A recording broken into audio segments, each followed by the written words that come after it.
Okay, thank you very much. So I hesitated all the evening yesterday because my second lecture was not what I imagined to do, and so I had two choices for the third one, and I didn't know how to decide, and I decided not to decide, and therefore I will not enter into details maybe as I could have done in 1 hour, but I would like to emphasize that maybe Gibbs measures are everywhere in geometry. I will emphasize two topics which have nothing to do one with the other, where Gibbs measures are just a basic tool. And the mantra maybe of my lectures is that you should not be afraid from Gibbs measures. Some of you do very difficult things with algebraic groups or representation, higher Teichmüller theory, and so on. And okay, Gibbs measures are just nice measures. I mean, it's like Lebesgue measure. It's a new family, a larger family of measures, but they are just nice measures. So the first application of Gibbs measures that I would like to present you is due to Martine Babillot and François Le Drapier. Martine Babillot was my advisor a long time ago, and François Le Drapier was her main collaborator. And they built, thanks to Gibbs measures, they built invariant measures for horocycle flows on abelian covers. And in fact, this construction was, for me, was one of the intuitions of the construction that I presented yesterday. So it's not the good order, chronological order, but still, it's a nice work. And the second topic that I want to present is some collaboration that I did with Samuel Tapie, where we studied the regularity of entropy along perturbations of a hyperbolic metric. Okay, so I'll try. So the first topic is the following. You consider, so the horocyclic flow.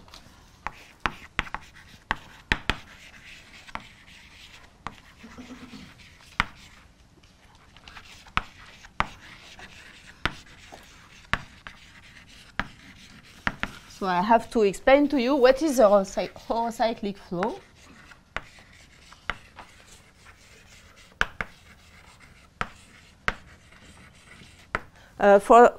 For this dynamical system, you really need to consider hyperbolic surfaces. Dimension 2 is important, and a constant curvature is important. Okay. So what is horocyclic flow? Consider the hyperbolic disk, the unit tangent bundle of hyperbolic disk. Consider a vector v, and instead of the geodesic, you consider its horocycles. That is, it's the Euclidean circle tangent to the boundary, and the geodesic goes to this tangency point, and you can move this vector along this geodesic. If you prefer, I learned a long time ago that you have to draw the picture in the disk and draw the do the computation in the upper half plane. But if you really want to see the horocyclic flow in the upper half plane, for such a vector, it's just translation. Okay, and here you will translate this vector along a circle. Okay, and if you remember, I don't know if someone said that the unit tangent bundle of the disk is essentially PSL2R, and in this identification, if you have a vector v and you want to study, yesterday I spoke about geodesic flows, or on Monday, geodesic flows correspond to the right multiplication. Here it's a group of matrices, 2 by 2 matrices. So you can consider the right multiplication by the one parameter group exponential t over 2 exponential minus t over 2. That's a one parameter group corresponding to the geodesic flow. This morning we had exponential t, exponential minus t. It's difference between geometers and algebraic people, because if you really want that the geodesic flow at times t moves from a distance t, you need to put a 1/2 here. It's really not important, of course. And here in this coordinate, horocyclic flow corresponds to the right multiplication by the one parameter group. Hopefully it's this one. As usual, there are problems of signs, but okay, that's a horocyclic flow. And this horocyclic flow is deeply related to the geodesic flow because, okay, from the hyperbolic dynamics point of view, the orbits of the horocyclic flow are describing the strong stable manifolds of the geodesic flow, if you like hyperbolic dynamics. And if you want to see it in an algebraic way, you can check if you move from HS and then do GT, then it's the same. It's not commuting, but you have this relation, which is really a first year university exercise. You can check it on matrices if you multiply matrices in the good dilution. Okay, that's a horocyclic flow. Now the dynamics. So if you have a compact hyperbolic surface,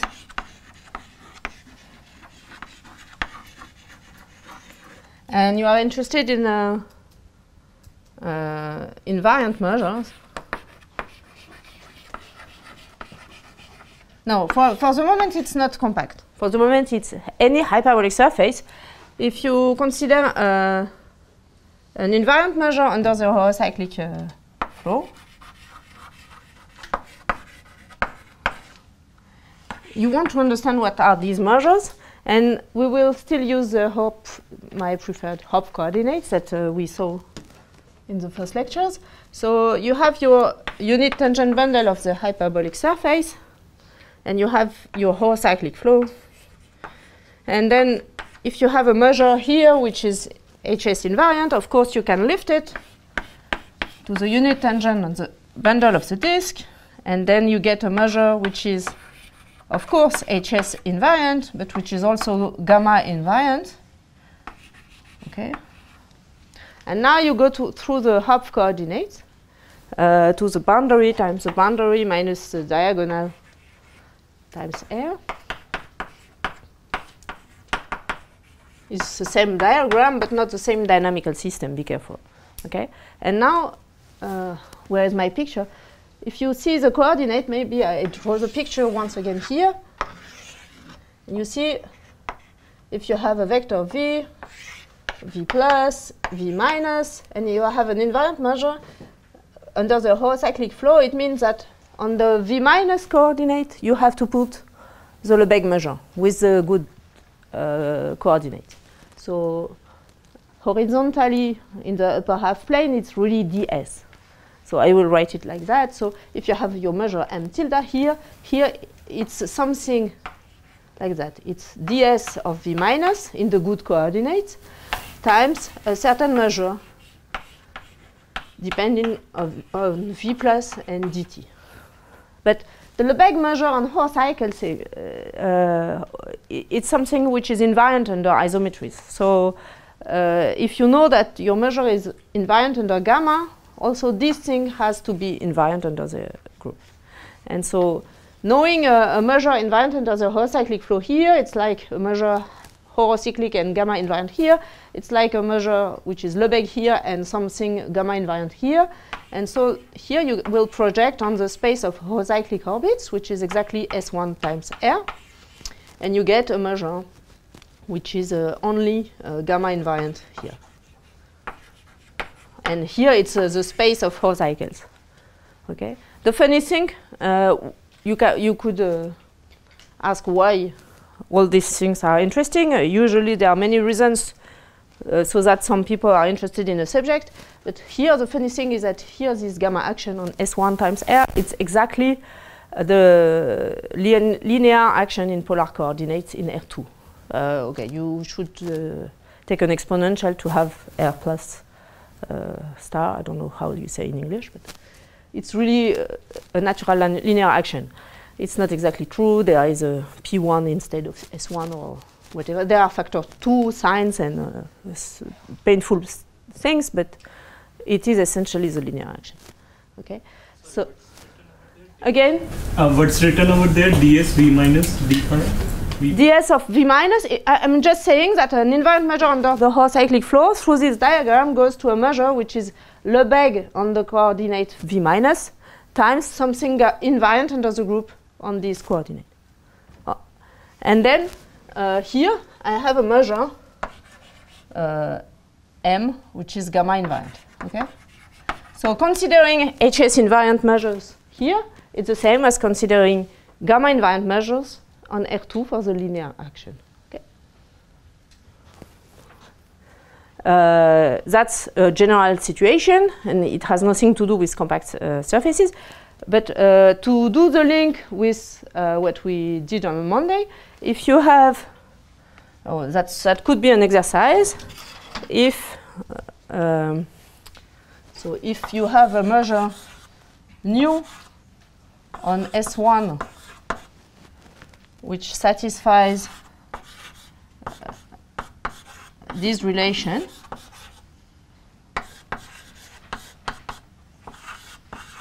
up to 2 signs. If you know a certain measure, nu, on the circle, someone gives you such a measure with such a relation, a probability measure, then you can consider nu times dt here. In fact, nu times exponential delta t dt. That's an exercise to check that this relation implies that this one is gamma invariant. Okay? And then, if you know that, this one is invariant, and then you can come back here and get an invariant measure here. Okay? So you could think it's a great way to build a lot of horocyclic invariant measures. But you should not be too optimistic, because Furstenberg proved in the 70s, maybe 73, I don't know, something like that. He proved that on the unit tangent bundle of a compact hyperbolic surface, so if S is compact, then HS is uniquely ergodic. Uniquely ergodic means there exists a unique invariant probability measure.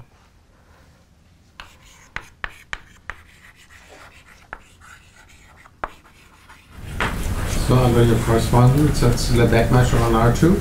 Yes, and it's also the Lebesgue measure here. So it's the Liouville, Lebesgue, Haar measure, depending on your preferred terminology, but it's the same one. Okay? And considering the construction that I presented on Monday, it's also the Gibbs measure associated to the potential 0. So I will call it L for Liouville or Lebesgue, and it's also M0. Okay? That's because the curvature is constant. And now arrive the result of this result has been extended by Danny and Smiley a few years after in finite volume situation where, okay, maybe I just draw a picture. If you have a finite volume hyperbolic surface, you essentially the only ergodic invariant measures are the Liouville measure and the periodic measure turning around the cusp. And in the geometrically finite case, you have a version of that. Okay, but there is a where are my notes? Sorry. The result I want to present you is a result which has been proved by Babillot and Le Drapier. I think it's 98, and it has been completed by Sarig in maybe 2000. Which is the following. In fact, if S is a abelian cover of S0, which is compact. So S0 is compact. This one is an abelian cover, but abelian with the covering group, I will call it G, is a, sorry, gamma 0 mod gamma, it's ZD, okay? For D larger than 1. And then, in this situation, they understand completely, they describe completely all the ergodic invariant measures for the horocyclic flow, and there are plenty. There is an infinite set of invariant ergodic measures. and which is the following. So, and they prove that many objects are in a bijection. So there exists a 1-1 correspondence between the following objects. So that's their result. So characters are morphism from G, so ZD, to R plus star.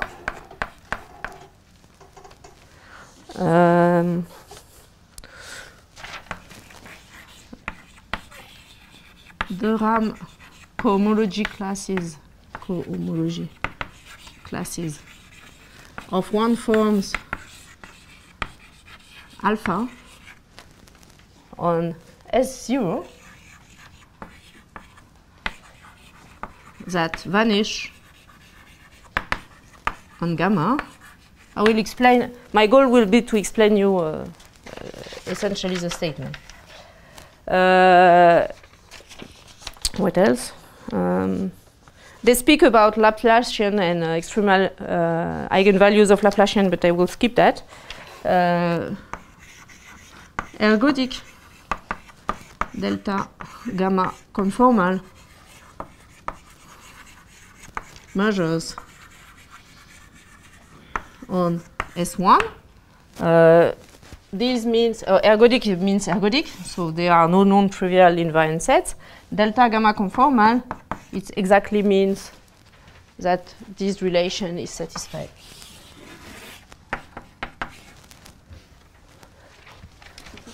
And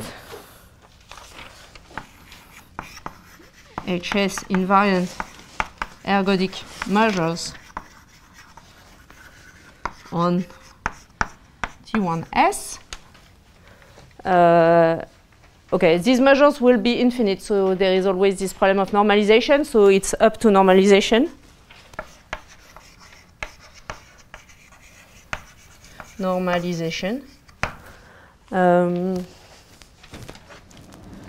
what else? Vectors V in RD. So it seems strange to say that, but the relation with these measures is that for each V in RD, the associated HS invariant ergodic measure, say lambda V, will satisfy is the measure. And okay, my sentence is not well written, but what I want to say is that for every element of the covering group, the measure lambda V is quasi-invariant under the covering group, and the quasi-invariance is a multiplication by, okay, a character, and okay, it's essentially exponential V scalar G times lambda V. So again? What is R plus star? It's a French notation. It's a set of positive numbers, positive real numbers. I'm sorry, I don't know how you. Group multiplication. Huh? Group multiplication, right? Again? With the group multiplication. It's just the set of. Yes. I'm sorry, I know that it's not the international notation, but that's the notation at school in France. Some French people can help me. What is the notation? Okay. Positive reals. Huh? Positive reals. Yes, like that. Sorry. Okay, and now, as I said, I would like to speak about another topic, so I will not explain the proof of this result, which is anyway too sophisticated for one lecture. But I would like to explain to you where are the Gibbs measures. Okay, they are here. It's like the rationale in the talk this morning. It was there.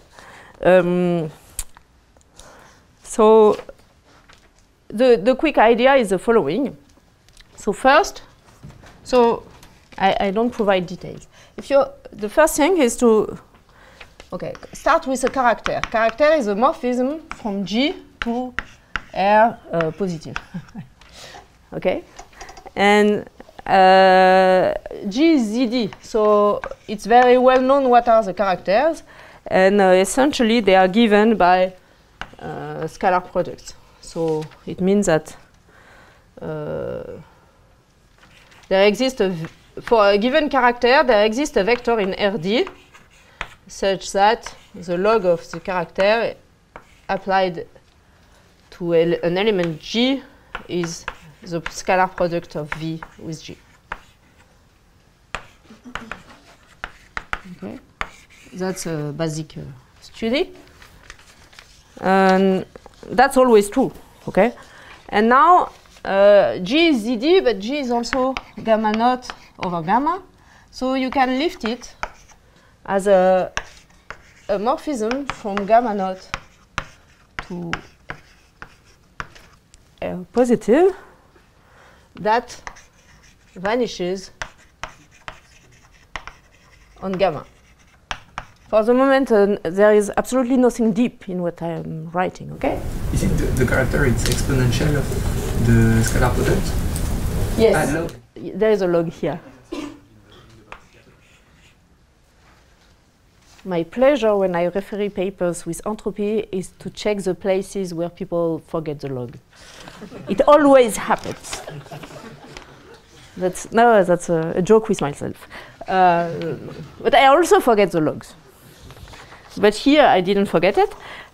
Okay, so if you have a character on G, you can lift it as a character on gamma 0 that vanishes on gamma. And then, this is not convenient, so I will study log of this character from gamma 0 to R. That still vanishing, not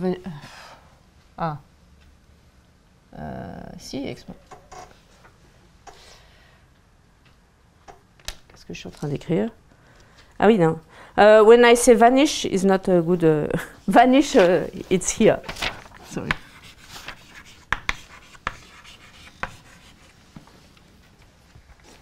And here it's not really vanishing. It's equal to 1. Sorry. The log is a problem. Okay. And here, you instead of studying the fundamental group, you will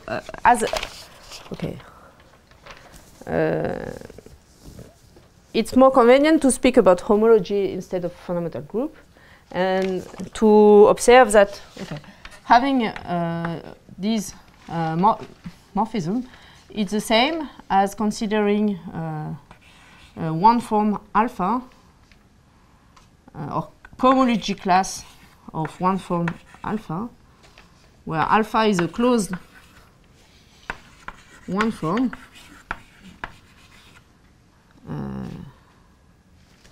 Maybe I didn't want to write it like that. No, yes, okay. I know that I wanted to put an additional step. Okay. Going from a fundamental group to a homology, you can see a log of this character as a linear form on the homology of the surface. I keep the notation, and still vanishing on gamma. And now the dual of the homology is well known to be the cohomology by Poincaré duality theorem.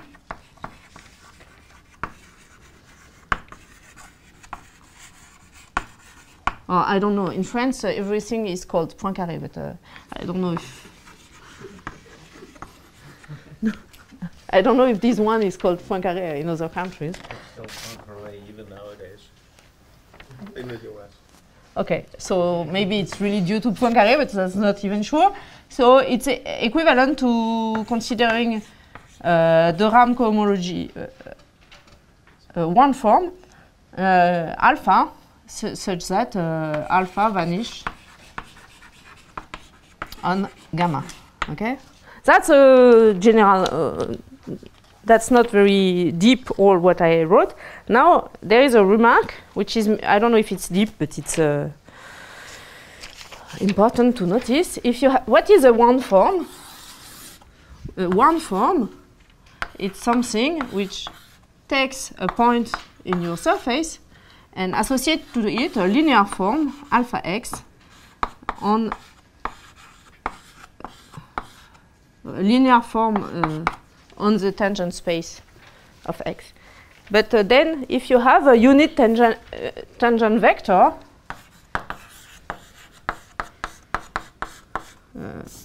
you can consider x as its base point, and you can consider the map f alpha, which associate to v the one form alpha at the base point of v applied to v. You are allowed to do that. And that's a number. So you define, therefore, a map from the unit tangent bundle to R. Okay? And of course, I didn't say it, but these one forms are smooth. And so this map F alpha is smooth. So as it's smooth, it's in particular Hölder continuous. So I can do the Gibbs construction with this potential. It's allowed. Now what should I get? I need to copy the formula. Maybe I don't erase anything.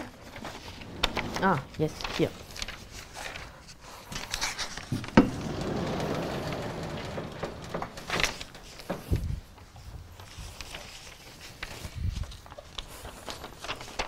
And so for those who know, no, first okay. So I do the Gibbs construction. And if I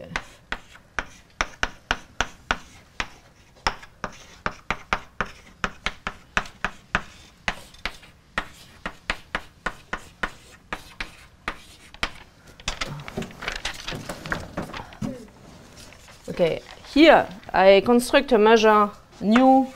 Okay, it's nu f alpha, but I will call it nu alpha. And here I will consider nu alpha times dt. And okay, here it depends what I want to study.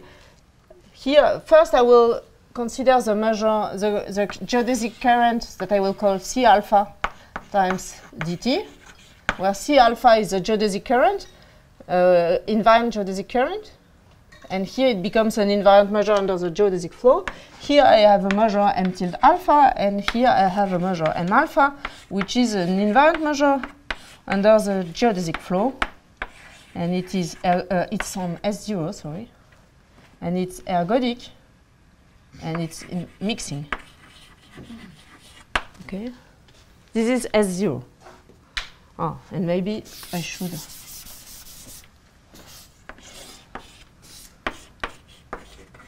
And T1S is somewhere here. And so here I have M alpha, which is GT invariant. And I said ergodic and mixing. Okay? That's the construction of Monday. But now look, what did the construction give? The measure nu alpha is satisfying for all gamma. In gamma, gamma star nu alpha over nu alpha it satisfies something like that. I don't copy my formula, so it's probably false here, but you can correct.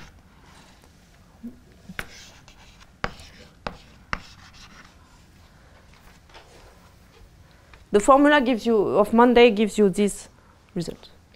But for all gamma, oh sorry, in gamma 0. Okay? Gamma 0 is a large group. Now look at it for gamma in gamma. Of course, it's the same formula. But alpha is vanishing on gamma. And it's a closed one form, vanishing on gamma, so this disappears. So this measure is a delta alpha gamma conformal measure. It's a kind of miracle. I have no idea how they noticed that. Okay. I'm just a little confused. Can you recall how alpha is defined? What is alpha? Okay, when you have a character, you can the white diagram above tells you that giving a character, considering a character on G, it's the same as considering a linear form on the homology of S0 that vanishes in gamma. And by Poincaré duality theorem, the dual of the homology is the Durham cohomology. Yes. And Durham cohomology is given by cohomology classes of one closed one form. Yeah, yeah. That's alpha. But what does it mean for Durham class to vanish on a subgroup of different here,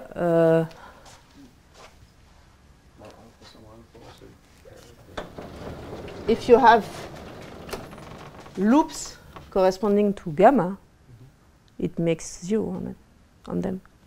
Okay. Yeah, right. Just basic. It's a really okay. It's a okay. What is deep or not deep in math? I don't know, but maybe it's nothing. It's only elementary facts. I mean, okay. And now, okay, this observation here, I don't know how they got this idea, but does yes. It depend on alpha? Again? So, like, say the RAM class, but if I change by an exact, I get the same measure or I get different measures? Okay. I hide since Monday a cohomology relation between potentials and between measures, and it's essentially the same, and at the end the measure here is the same. So up to something not important, it's the same. No, I don't want. It's just purely technical and really nothing deep. But the form is closed also, so it essentially okay. There is no problem. There are some few things to check, but okay. So this measure, okay. The painful part disappeared. So this is a delta gamma conformal measure. And so you can play the game that I explained briefly here. So instead of searching to get invariant measures under the geodesic flow, you can try to get invariant measure under the horocyclic flow. So here you do the same. Here you do the same. But here you do something different. Okay. And this will be HS invariant and gamma invariant. And so here you get something different, and which is okay. This is gamma invariant, but this is okay. You have to check it, but this is invariant by the large group, and this is invariant under by the small group, and then this is gamma invariant. And so it leads to a measure here, which is not defined here. Okay, it's not invariant under the large group. It's invariant under the small group. And okay, I really want to speak to you about the other topics. So it's maybe frustrating, but I guess I will stop here.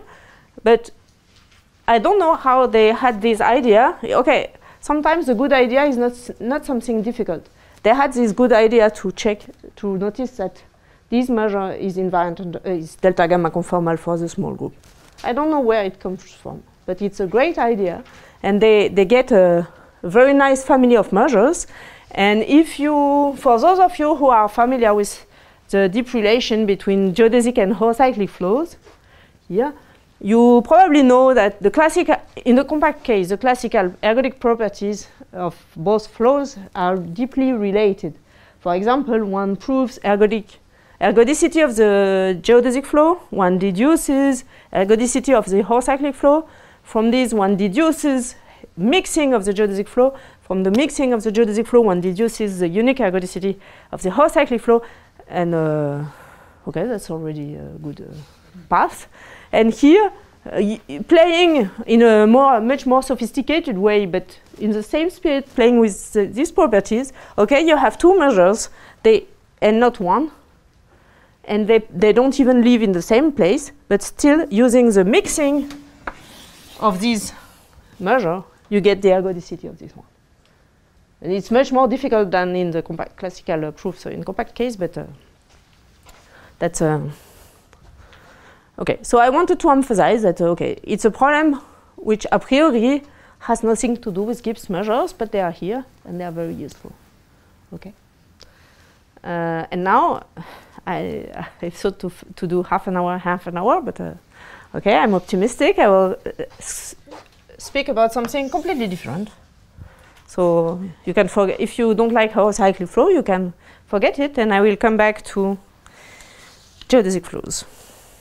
And I just so it's another. So I would like to speak about work that is a joint work with Samuel Tapie about regularity of entropy.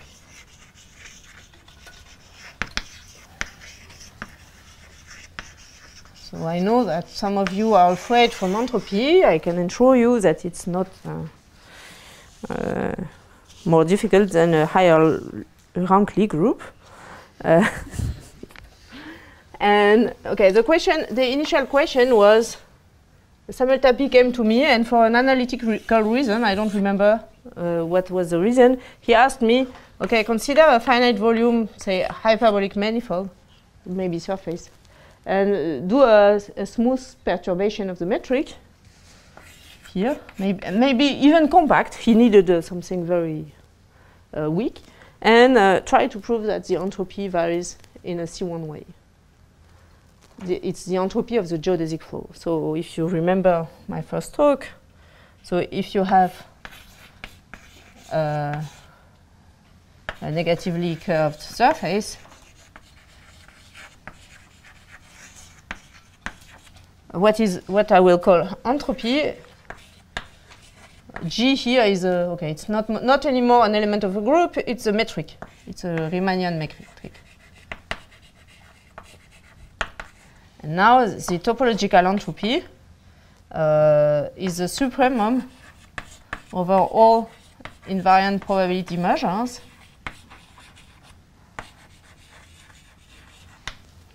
of the entropy of M. And as I said, I cheated, but I continue to cheat in the same way. What is the entropy is essentially you have to think to it as the exponential decay rate of the measure of dynamical balls.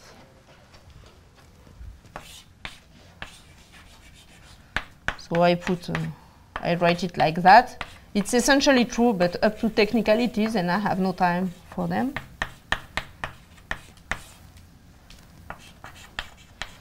Okay. This is entropy, and it measures the chaotic behavior of the flow, because if the dynamical balls are decreasing very fast, it means that the orbits of the geodesic flow diverge very fast. And so if it decreases very fast, it means that the flow is very chaotic. And it's also equal to the critical exponent if, okay, S is a quotient of its universal cover by a group, and if you consider the critical exponent, which is the exponential growth rate of any orbit on the universal cover, so you look at the limit of, okay, you measure the exponential growth rate of any orbit of your group in the universal cover here. And it turns out that's a theorem, but that it's also equal to the critical exponent of gamma acting on the universal cover with the metric. Okay, that's a theorem whose initial version is due to Sullivan, and the last one to Othal and Finney. Okay. That's entropy. And so the question, I can come back to the question. The question is, you have a, say, a hyperbolic surface, but a negatively curved manifold. You perturb the metric a little bit, smoothly. And does the entropy vary smoothly? Or at least, being modest, does it vary in a C1 way? Okay?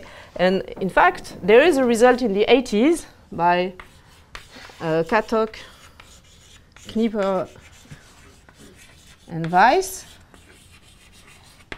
And then there is an analytic variant by Katok, Knipper, Policott, Weiss. And so both are in the 80s. When the surface is compact, the answer is yes. The surface of the manifold is compact. You do a smooth perturbation of the metric. The entropy is smooth. And in fact, what we did with Samuel Tapi is to prove a version, more general version in a non-compact setting, where the answer is also yes, but with certain assumptions. Oh, but there is another blackboard. Okay.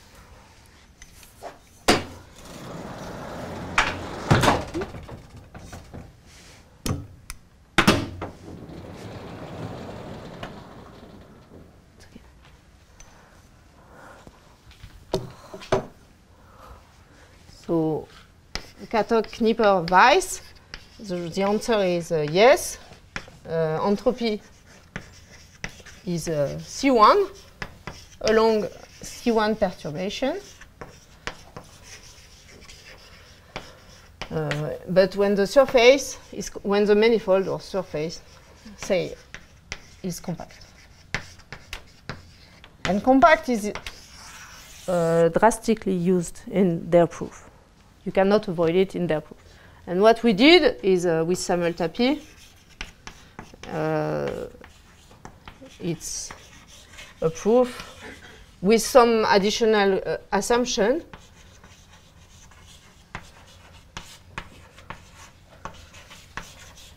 And in fact, I don't have time, so I will not go to the proof, but I will go to the Gibbs measures because they play a role in the proof. Okay? And so how does it work? Once again, I will draw a diagram. So where? Maybe here.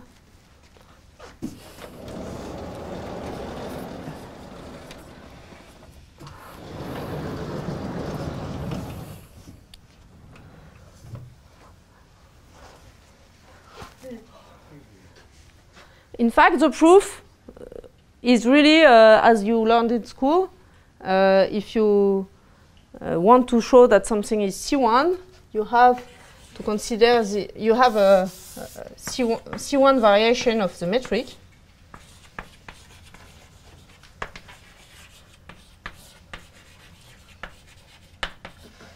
And if you want to show that it's C1 at 0, say, then you have to compute, I don't know how you say that in English, taux de variation, as in school. You consider this quantity and you want to show that it has a limit. Okay? You all agree with that? But before computing the limit, you have to compute the difference. And so you need to be able to compare these entropies. And I just want to go in this direction. So instead of considering a C1 variation of metrics, I will just consider two metrics and try to compare their entropies. That's the main starting point of the proof. Okay? So how does it go? So you have two metrics, and for each of them you do what we already did. You use the Hopf coordinates. But I need to keep track of the metrics, so I have a surface. So say I will consider a surface. So S will be a topological surface. Okay, and I will consider two metrics, SG1 and SG2. So there are two hyperbolic metrics. Hyperbolic is not useful, but okay, and surface is not useful also, and compact is not useful. But instead of adding assumptions, I assume here that it's compact. The idea will be the same. Okay, and so I have two unit tangent bundle. One for G1 and one for G2. Okay, and now I will have a point of view which is very different, or very different, even if they are relation with the Teichmüller theory point of view. I will consider the universal cover as a differentiable surface on which there are two metrics, but it is the same space. It's not two different representations of my fundamental group in the hyperbolic disk. Okay, so I have the universal cover, which is a topological or differential object. So, and its unit tangent bundle depends on the metric, and I do the same here.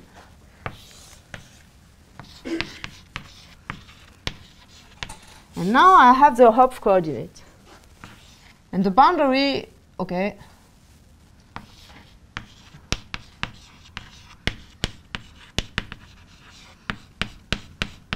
And I have the Hopf coordinates, but if you remember the formulas, here, to a vector I associate V minus, V plus, and a Boozman cocycle. The Boozman cocycle is a metric object.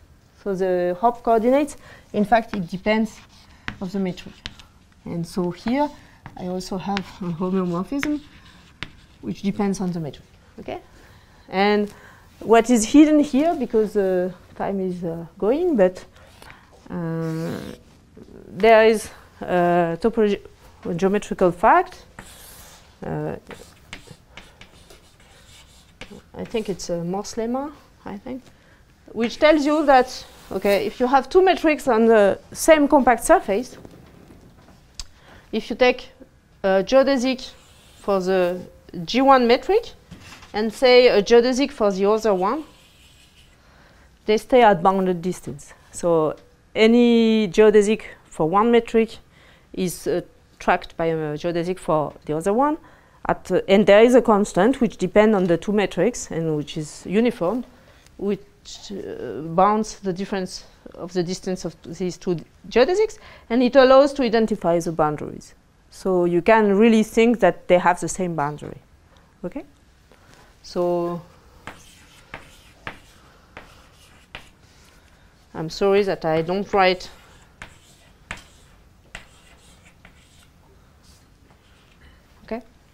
it's a homeomorphism between the two boundaries. You can identify them. Okay? And therefore, that's why I emphasize the fact that the Hopf coordinates depend on the metric, but this is a space which does not depend on the metric.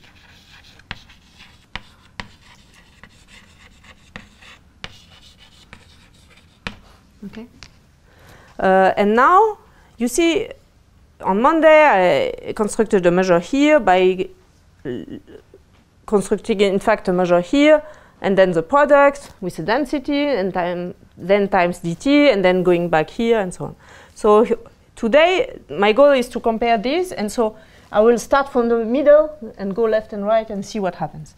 So here I have the boundary times the boundary minus the diagonal, the place where one studies geodesic current. And so I need a notation to work. So imagine I have a geodesic current C. Here I can lift it as, maybe I take a color, that's better. If I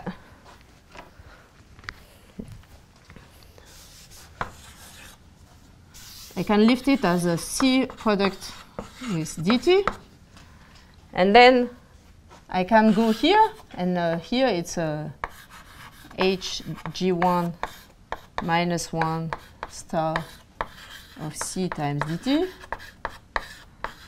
And here I can go in the other direction, and I have another measure.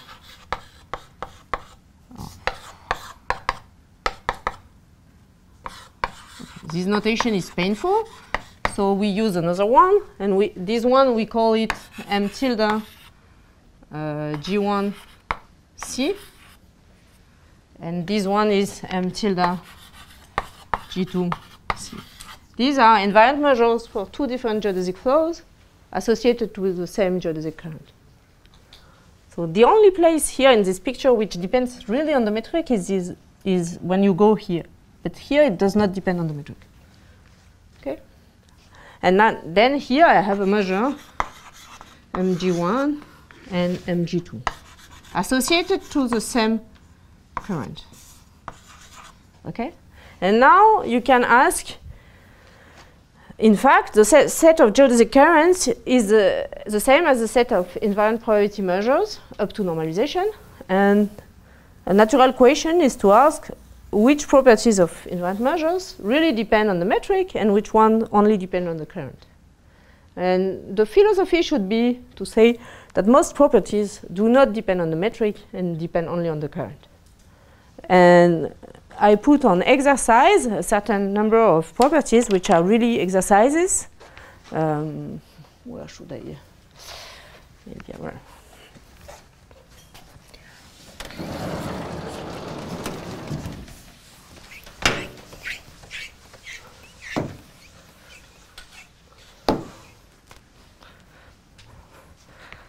So, where are my properties? I'm lost. Two. Yes. So, a proposition. So, for example, you can check that the measure on the left has full support if and only if the measure on the right also has full support. Okay? You can also check that the measure on the left is ergodic if and only if it's the same on the right. You can also check that the measure on the left is periodic. Periodic means it's supported on the periodic orbit of the geodesic flow. It exists, such measures exist. If and only if the same is true on the right. Okay? And what we add a few lines to these. Okay, these properties are exercised, really, if you understand the object. So we don't state like this in our paper, but you can add a Gibbs measure. I don't know if it's clear. I just mean the measure on the left has the Gibbs property, is a Gibbs measure as constructed on Monday, if and only if the measure on the right also. And also it has positive entropy if and only if the measure on the right has, and we give explicit relation. Okay, 4 minutes, that's great. No, there are not so many things written, so that's not impossible. So I would like to give you the flavor of this result. And yeah.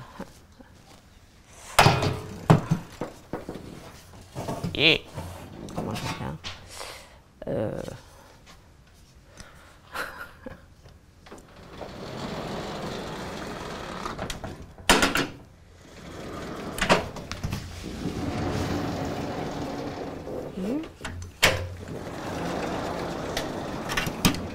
It's already an exercise to choose the blackboard.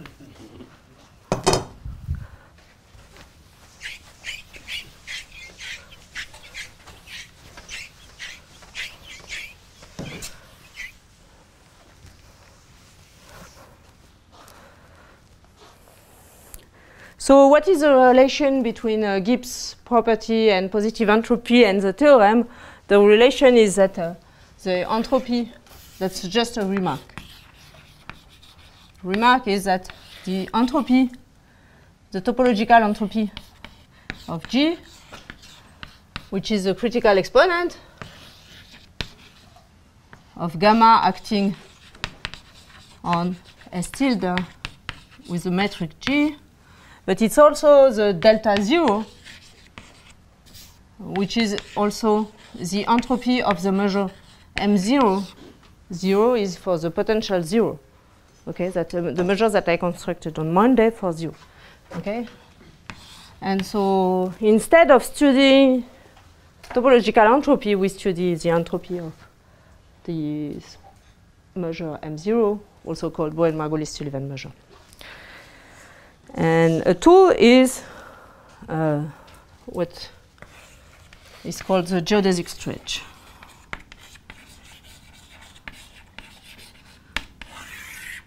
The geodesic stretch is something which is somehow classical.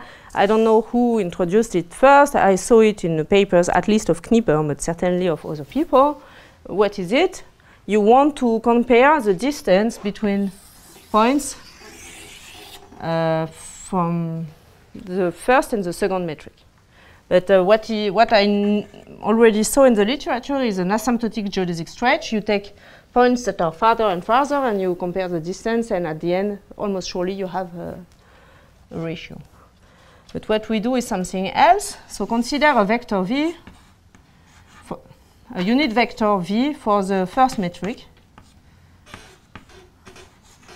And you consider its endpoints, endpoint for the G1 geodesic. And now you consider it's imaged by the geodesic flow of the first metric, so it's G1t of v. And at the end, t will be very small, but I cannot do the picture with t very small. Okay, so I do it with t large. And now consider the other metric. And I would like to consider the Boozman cocycle between these, and these for the second metric. They are not aligned for the second metric, so I consider these and these. And I have a Boozman cocycle for the metric G2 between the endpoint V and G1TV. And this quantity, I found it hidden in a paper of Le Drapier. There are many, many, many things hidden in papers of Le Drapier. This one, for example, is differentiable. And so the geodesic stretch is defined as the derivative at 0 of this quantity.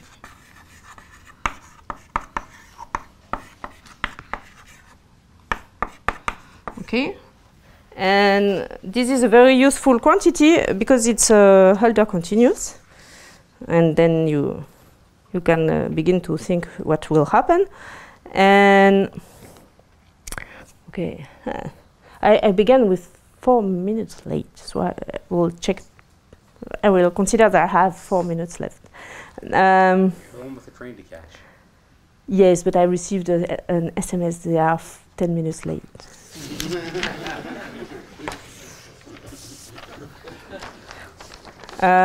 Okay. First, if you look at the definition, it's the derivative of 0 of this quantity. But if you integrate this derivative, that's a basic tool in analysis in first year university. You can do the exercise that this quantity along a geodesic for the first metric will essentially be what you want to compare the distance for the second metric. That is this quantity divided by the distance for the first metric that I write like that. So here it's a 1, here it's a 1, but here it's a 1, and here it's a 2. Okay? So it's really measuring the distortion between the two metrics. Now what I need to notice, where is my, okay. I said that this space does not depend on the metrics, but these Hopf coordinates, Hopf homomorphisms depend on the metric. They depend on the metric because of this Boozman cocycle. And if you think about what it means that, in fact, the gamma actions here associated to the two metrics are different because the gamma action involves the Boozman cocycle. So here you have a gamma action for G1. And here you have another gamma action. Maybe I should take another color. I don't know. There are no particular meaning of my color. Okay. And therefore, if you do what would be a natural idea to compose these two homeomorphisms to get a homeomorphism from here to here, you can do that, but you obtain something which is not invariant. So that's the bad news. If you consider the map phi, which is you do first hg1 and then you do hg2 minus 1, is not gamma equivariant because the two actions are different. And that's okay. That's not even a bad news because there is no solution. There is no reason that it should be invariant. And if it were invariant, it would mean that the two geodesic flows are conjugated, which is not true. They are only orbit equivalent, which just exactly mean what I wrote here. And so, in fact, we have to introduce a new, maybe I put a tilde because we are on the universal cover. I define a new homeomorphism. What does it do? You consider a vector V somewhere, which has a geodesic for the metric G1. And then you look at the G2 geodesic associated to these two endpoints. And then you want to choose in a clever way a point, a vector on this geodesic. There is no unique, there are several ways to be clever, and there is no unique way to choose such homeomorphism. But for example, you can choose the unique vector here, which is on the same horoball than V for the G2 metric. This is a horoball for the G2 metric, for example. So it is okay. So it is this one, okay? And this will exercise, this is gamma invariant, gamma equivariant. And so this leads to a map from the unit tangent bundle of the surface for the first metric to the unit tangent bundle of the surface for the second metric. And what you gain on the one hand, is that it's invariant and go in the quotient to such a map. And what you lose is that it does not commute with the geodesic flows. That's life. It sends geodesics to geodesics, but it does not commute because times are different for 2D metrics. And in fact, once you have the good definitions and so on, everything is easy. That's when math works well, is when proofs are easy. Maybe it's just because I don't know how to do a hard proof, I just know. And so, okay, I just conclude in 1 minute. So once you have these tools, then you notice that you can do a kind of, say, change of variable.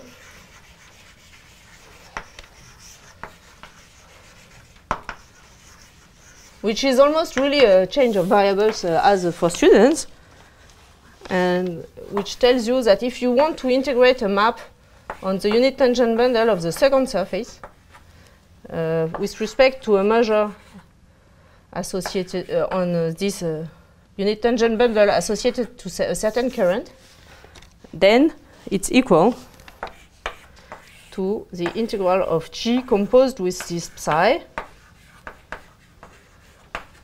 times this distortion, which plays the role of a Jacobian in the classical change of variable theorem. And then you measure it for the measure. Okay. And that's not even a theorem, that's easy, okay? That's false, but the true formula is in the notes, but in the spirit, the formula is this one. And then once you have this formula, you have this formula, you have also to notice that the shadows of G1 are also shadows for G2 with other parameters. I don't develop this point, but it's an exercise in negative curvature. And using that, you can prove that the measure, I will put details, the measure mg2c is a Gibbs measure for a certain potential G, if and only if mg1c for the same current is a Gibbs, of course, for G composed with this geodesic stretch.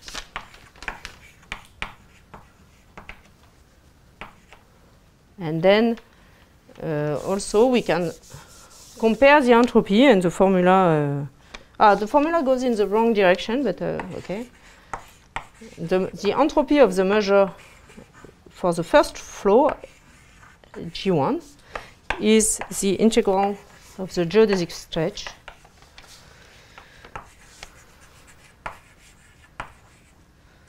times the entropy of the same measure for the other one. And this is this formula that can help to compute the variation rate and to compute the derivative of entropy. And everything, once you have this picture, in fact, everything is easy. That's what I find great. I stop here, I'm sorry.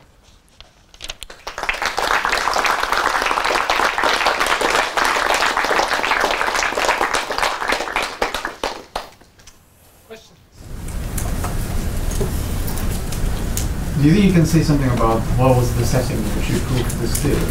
Yes. We consider a negatively curved manifold, any dimension and variable negative curvature.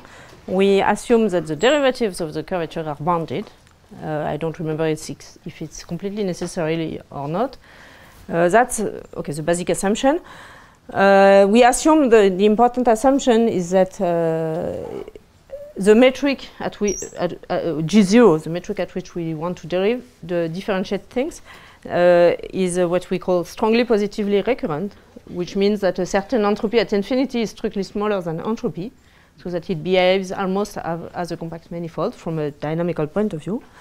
And we also need to assume what we call that the variation is somehow what we call C1 uniform.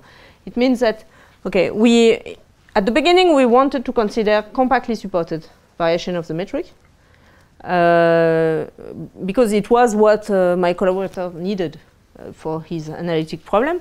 And we realized that in the proof, we didn't need that. We needed something much weaker, but we still need an assumption that the variation is not too wild at infinity. Okay. So that the boundary are the same, in fact. Okay. And it is clear these metrics exist. Oh yes, you take a hyperbolic metric and you take a compact perturbation, which stays at and they have to stay negatively curved. So it's much weaker than the concrete problem that he has. So you have a lot of examples. Is there a way to think about the W measure even in the infinite cyclic case? Again? I'm just wondering how one should visualize or how is the measure changing, for example? You want how is it different from the Liouville? Because Liouville measure gives full measure to those vectors that have, okay, you consider a ZD cover. A ZD cover, if you look at it from far, you don't see the surface, you just see ZD, okay? And then you are, they are more probabilistic than me, or where, and you are, as in ZD, and if you are trying to study random walk on ZD, the question is recurrence for probabilist. And so they will ask if you come back to 0 or not. If you come back, okay, that's great. If you don't come back, maybe you have a drift. So you go to infinity in a certain direction with a certain average speed, okay? And in fact, I didn't write it. Oh, I don't. Probably I erased the theorem. So okay, sorry for that. In fact, you have to think that, okay, if you take a vector v in Rd,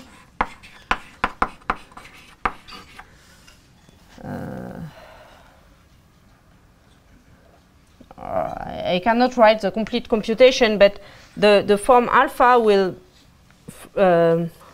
see the vectors whose drift is in this direction in some way to maximize. In fact, if you look at the pressure of the potential F alpha, which I can write as P of alpha, I will copy the formula that I thought I could write, but I had no time. Where is it? In fact, if you compute it, it's the entropy of the measure plus the integral of this alpha. And as alpha is one form associated to a character which has a vector v, then you can write it as the scalar product of this vector v associated with the alpha in this bijection with what is a kind of winding number, typical winding number of a typical vector of M, so that you can call E of M alpha. E, it's in French for enroulement, but okay, maybe the notation is not good.